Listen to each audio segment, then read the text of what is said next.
The Apple of Contentment. Traditional stories from English and European folklore often contain elements that come in threes, such as the three pigs, the three billy goats, or more often, three brothers or three sisters.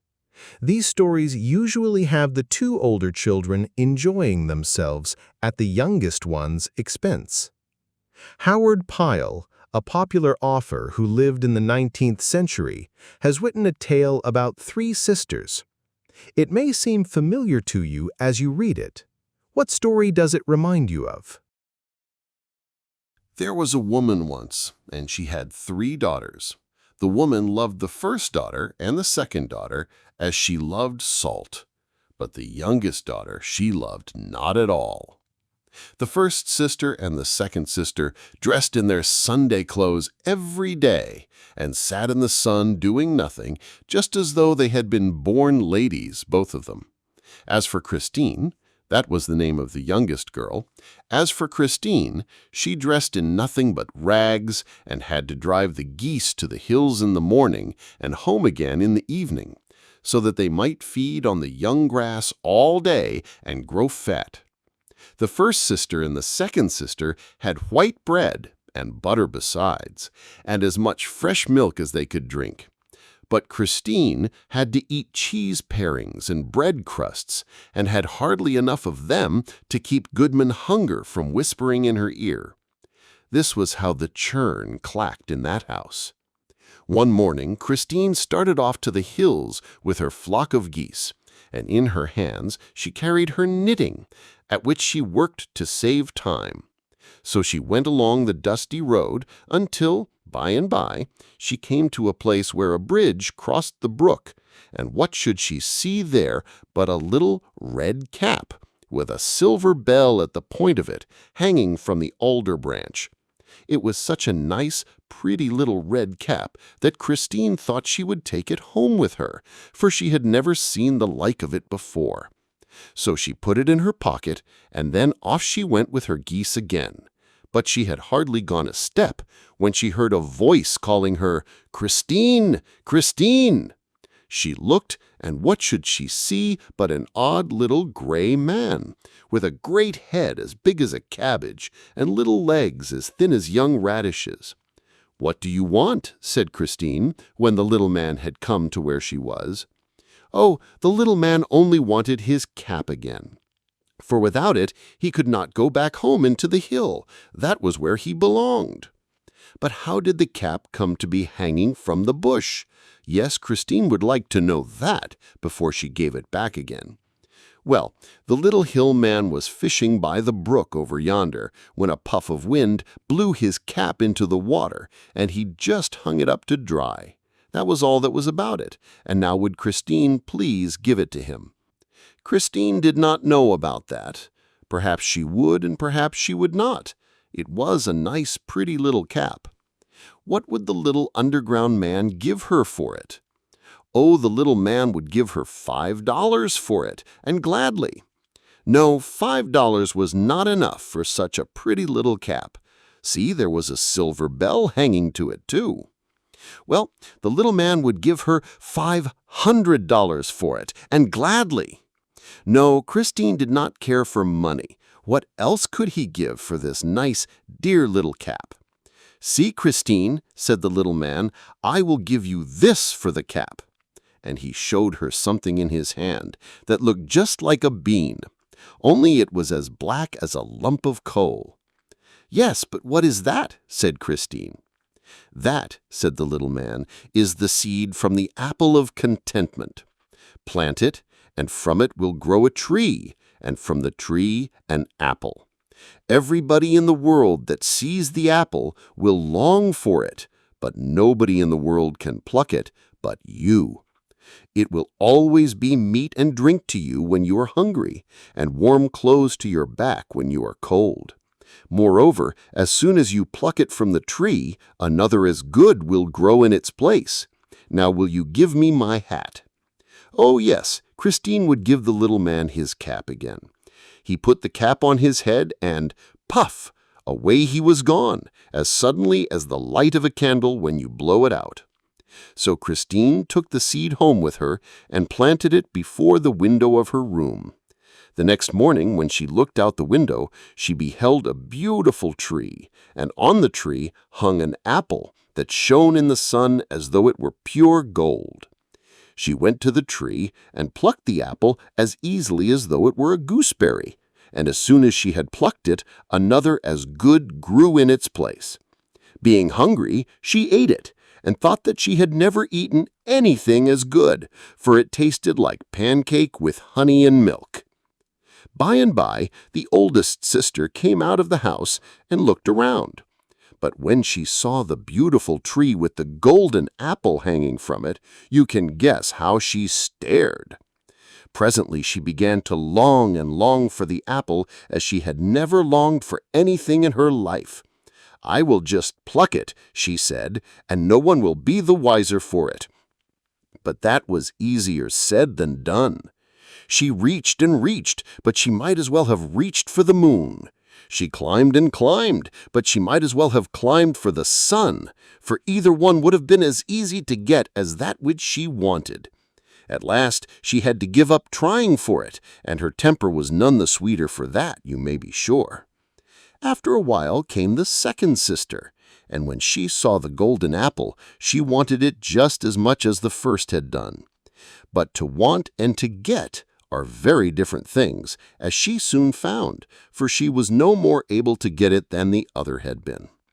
Last of all came the mother, and she also tried to pluck the apple, but it was no use. She had no more luck of her trying than her daughters. All that the three could do was stand under the tree and look at the apple, and wish for it and wish for it. They are not the only ones who have done the like, with the apple of contentment hanging just above them. As for Christine, she had nothing to do but pluck an apple wherever she wanted it. Was she hungry? There was the apple hanging from the tree for her. Was she thirsty? There was the apple. Cold? There was the apple. So you see she was the happiest girl betwixt all the 7 hills that stand at the ends of the earth, for nobody in the world can have more than contentment, and that was what the apple brought her. One day a king came riding along the road, and all of his people with him. He looked up and saw the apple hanging in the tree, and a great desire came upon him to have a taste of it. So he called one of the servants to him and told him to go and ask if it could be bought for a pot of gold. So the servant went to the house and knocked on the door, rap, rap, tap. "What do you want?" asked the mother of the 3 sisters, coming to the door.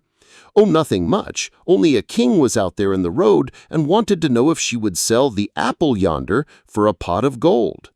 Yes, the woman would do that. Just pay her the pot of gold and he might go and pluck it and welcome. So the servant gave her the pot of gold, and then he tried to pluck the apple. First he reached for it, and then he climbed for it, and then he shook the limb. But it was of no use for him to try. He could no more get it, than I could if I had been in his place. At last the servant had to go back to the king. The apple was there, he said, and the woman had sold it, but try and try as he would, he could no more get it than he could get the stars in the sky. Then the king told the steward to go and get it for him. But the steward, though he was all man and a strong man, could no more pluck the apple than the servant. So he had to go back to the king with an empty fist. No, he could not gather it either. Then the king himself went. He knew that he could pluck it. Of course he could. Well, he tried and tried, but nothing came of his trying, and he had to ride away at last without having had so much as a smell of the apple. After the king came home, he talked and dreamed and thought of nothing but the apple, for the more he could not get it, the more he wanted it. That is the way we are made in this world. At last he grew melancholy and sick for want of that which he could not get. Then he sent for one who was so wise that he had more in his head than 10 men together. This wise man told him that the only one who could pluck the fruit of contentment for him was the one to whom the tree belonged. This was one of the daughters of the woman who had sold the apple to him for the pot of gold. When the king heard this, he was very glad. He had his horse saddled, and he and his court rode away, and so came at last to the cottage where Christine lived. There they found the mother and the elder sisters, for Christine was away on the hills with her geese. The king took off his hat and made a fine bow. The wise man at home had told him this and that. Now, to which one of her daughters did the apple tree belong? Asked the king. Oh, it is my oldest daughter who owns the tree, said the woman. So, good. Then if the oldest daughter would pluck the apple for him, he would take her home and marry her and make a queen of her. Only let her get it for him without delay. Prut, that would never do. What, was the girl to climb the apple tree before the king and all of the court? No, no. Let the king go home, and she would bring the apple to him all in good time. That was what the woman told him. Well, the king would do that, only let her make haste, for he wanted it very much indeed. As soon as the king had gone, the woman and her daughters sent to the hills for the goose girl. They told her that the king wanted the apple yonder, and that she must pluck it for her sister to take to him. If she did not do as they said, they would throw her into the well. So Christine had to pluck the fruit, and as soon as she had done so, the oldest sister wrapped it up in a napkin and set off with it to the king's house, as pleased could be. Rap, tap, tap, she knocked at the door. Had she brought the apple for the king? Oh yes, she had brought it. Here it was, all wrapped up in a fine napkin.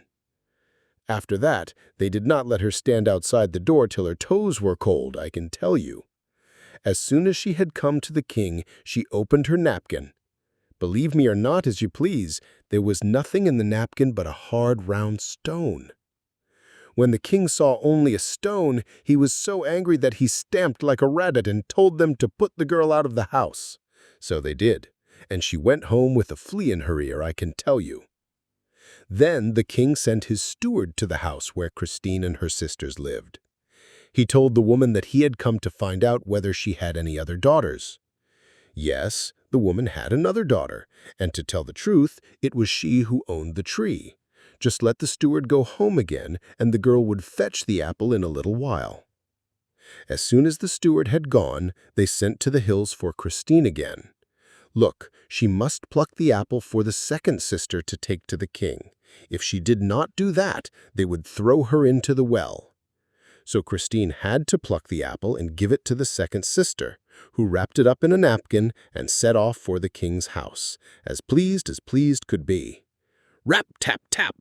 She knocked at the door. Had she brought the apple for the king? Oh yes, she had brought it. Here it was, all wrapped up in a fine napkin.